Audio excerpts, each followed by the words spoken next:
Hi beautiful people, you're welcome back again to my channel. As always, this is Yabbies and I'm so happy to have you here watching my videos today.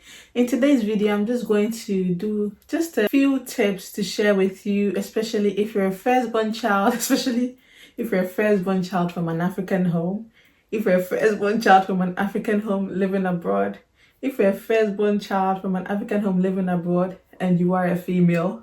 Yeah, so if you're watching this video, you can pick a few tips and tricks from here, even if you don't fall into the category. So come here.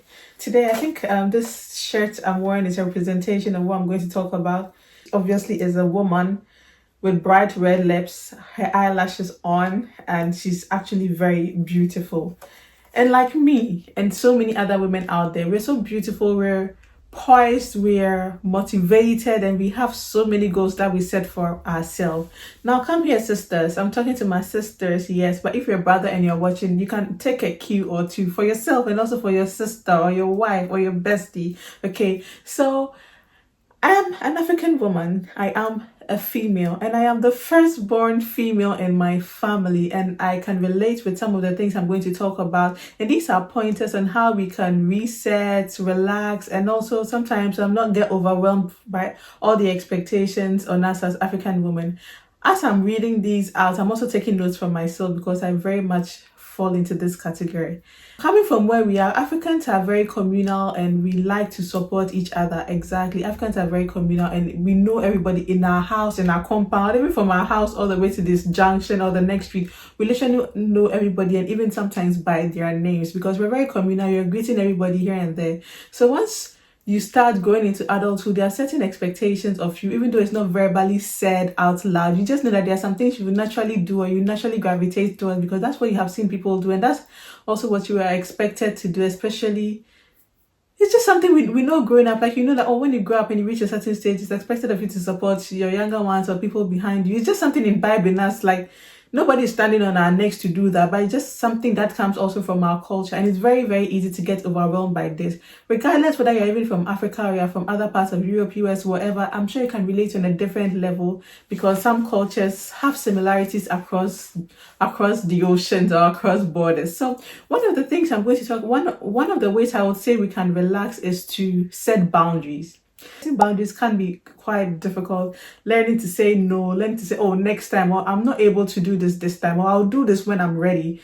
It's very difficult because you want to be able to support everybody and make everybody happy, make sure everybody's okay, fine. But sometimes it can take a toll on you because you end up putting other people first without even realizing it, and sometimes it takes a toll on you. It's okay to put other people first, but when it starts to take a toll on you, then it's not the best. So setting boundaries is very, very important. Maybe you like to put your phone on do not disturb after 10 p.m. or 11 p.m. or you even choose to block some people. It doesn't have to be just family members, it can even be friends or people in your circle, workplace, whatever. If you want to block some people for your mental health, please go ahead, set boundaries. Don't feel guilty when you say no, because sometimes it says give takers don't have limits. Yes, takers don't have any limit, so you have to put a limit or people will take from you so much that there will be nothing to give. Also know that you cannot pour from an empty cup. You need to relax, refresh, fill your cup up, then you can pour into others without filling yourself up. What are you pouring into others? Nothing. So and people who can take and take and take without knowing when to stop. So let's try to set boundaries and not feel guilty about it.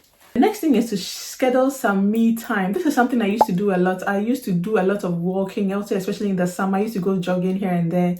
So setting some me time to do something that is fun. Maybe you want to do a spa day, you want to go to a spa, get some massage, or you want to go for a bikini wax, or you want to go swimming, you want to do something fun. This is something recently I indulged myself in. It's just crazy how when we were growing up, there were some activities we saw and we thought these were rich people's stuff. But as you grow up and you encounter life, you realize that some of these things are just necessary for your soul. It just makes your soul happy. Imagine working and pleasing others. And at the end of the day, you are empty, you are tired, you don't do anything for yourself. No, sometimes just be selfish, okay? Just be selfish, enjoy some me time. If it's about sleeping in till like 12 p.m. in the afternoon, sleep in. If it's just about having a lazy Saturday, do it. If it's just about putting your phone on do not disturb, do it. If it's just about lounging, watching some movies, eating ice cream, just something that would make your soul happy. It's important to set me time. Otherwise, all you'll be doing is setting others or their time, and then you forget about yourself. It can even make you grow old fast and look wrinkled and stressed out with all the stresses of life, you know. Another thing I'll talk about is connecting with supportive people. Find a community. The importance of community cannot be stressed so much. It's important to find a community, especially when you're living abroad and it's difficult to find who matters, and it's even sometimes difficult to establish connections because when you live abroad, most people are usually passing through, especially in the kind of, depending on even where you're living. Maybe you came as students or you came as temporary workers, whatever. After some time, people are leaving and sometimes connections are broken, bonds are weakened. But still find a community where you can always go to find support, find people to chat with. It can be a religious community, it can be a non-religious, it can be an academic, it can be people with same psychological thinking, it can even be a language, like just any society that you can align with, that people you can go to for support, you can talk to about things, like share ideas and have a quick kiki on something, and just like forget about work, forget about stress, forget about anything else that is just weighing deep down on you. So I'll say find a supportive community and just go to. Don't find a community that is draining after you have gone. And this is also where certain boundaries come in. If there are some things that are happening within a community you don't align with, of course you can always exit. So find a good community for yourself. It can be friends, it can be even family, it can be a social group, wherever. Find a community that you can, you know, connect with, socialize with on a regular basis. The next thing I'll talk about, which sort of aligns with the finding me time, is finding a hobby. Find something that gives you peace, that makes you happy and helps you not think about anything. You can find a hobby like what? Learning how to dance, gardening, painting, starting a YouTube channel part-time, just something that you can just interact with and have fun with. Okay, something outside work, something outside your night, if you have a 9 to 5, or even if it's not a 9 to 5, but something outside your main work which may bring you income. Just find something which you enjoy doing, okay, like something you can do that would take your mind off so many other things. There's so many hobbies you can learn. Take a few notes. Find, if you don't know what a good hobby for yourself is, I'm sure there's something hiding in there. Just try to write down a list of things you would love to do if it didn't have to be a 9 to 5. I'm sure from that you'll find some good hobbies that you can actually enjoy. Traveling is also a good hobby. Of course, it can be it can take a toll on you cost-wise, but it's worth it. I think that we're at a stage where you can never have these three things at the same time: time, money, and energy. Time, money, and energy. It's very rare to have all these three at the same time. There are some times when you have the time, you have the money, but you don't have the energy. There are sometimes when you have the money, you have the energy, but you don't have the time. There are sometimes when you have the time and energy, but you don't have the money. It's very rare to have all these three at a go. Okay, so just capture the moment, carpe diem, seize the moment. Don't wait until the perfect time to have fun, to have me time, to do all the things you always want to do. Seize the minute, because you don't know what is going to happen tomorrow. Okay, so just to circle back about traveling, you can even find like a mini travel day. Just travel to other parts of the city or country you have never been to. A mini getaway, rent an Airbnb somewhere, just go stay there, have fun, or go to a hotel somewhere, have fun, just stay there, or just go out,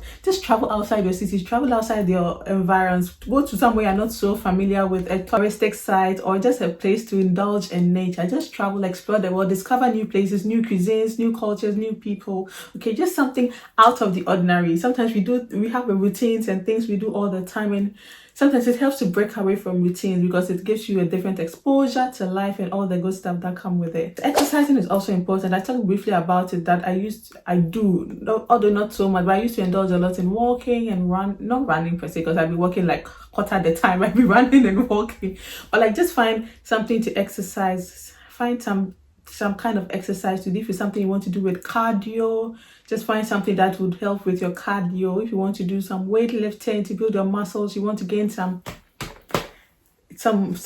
muscle in your butt area, like just exercise. Exercise keeps you healthy, and health is wealth. Okay, so a good exercise routine, something that will, especially if you have a sedentary lifestyle where you are sitting down a lot, it helps to exercise because it also makes sure that your blood and your heart is working well, like there's good circulation, you are losing weight, you're not gaining belly fat, waist fat, and all the good stuff. And overall, it's good for your health. So exercising is also very good. The next thing is also engaging in some spiritual, mindful activity like praying, reading your Bible, meditating, and just practicing mindfulness. Maybe you decide to wake up and you just you just journal, maybe have a thankful list or a gratitude list. Listing down some things that you are so grateful for, just reflecting about all the good things that have happened in your life, and just glaze upon it, just how do I call it, marinate in it, like some mindfulness. Okay, mindful activity. Everything does not have to be fast-paced, walking, running, shouting, eating, catching a bus, catching a tram, calling people, calling others, connecting people, do this, do that. Sometimes you just have to be quiet.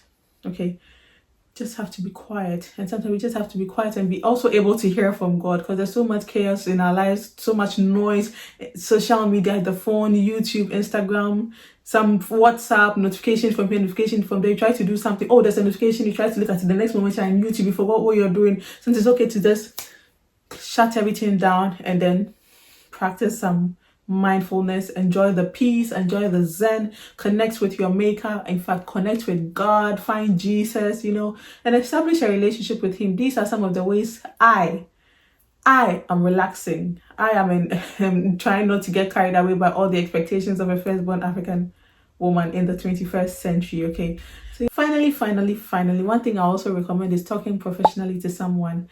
In recent times, I noticed that therapy is something that is really being spoke about a lot. Until recently, and even still sometimes, therapy is seen as a taboo topic, especially around Black people, because we're expected to be strong, carry all the weight of the world on our shoulders.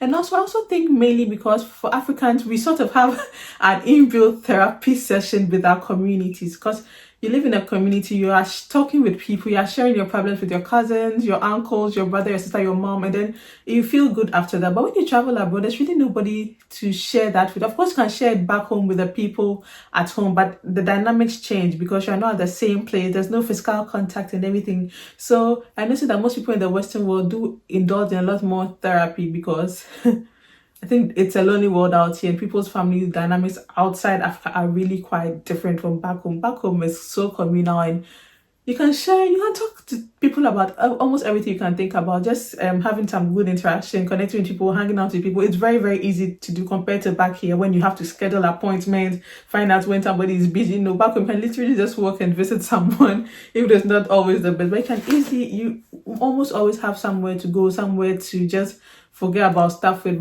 Back here, the life is so fast paced that you may not even have anyone to talk to. So it's very important to seek some form of professional help. If you find yourself not being able to talk to anyone in your immediate circle or family, just find professional help, get some therapy, talk to someone about everything that you're going through and everything.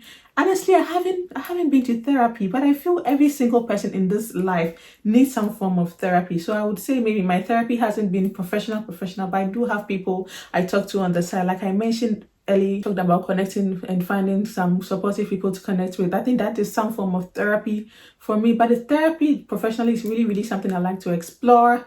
I know it's very helpful and it helps people so many other ways. But if you don't have a good community or you don't find yourself in any of these places, I think therapy would also be good.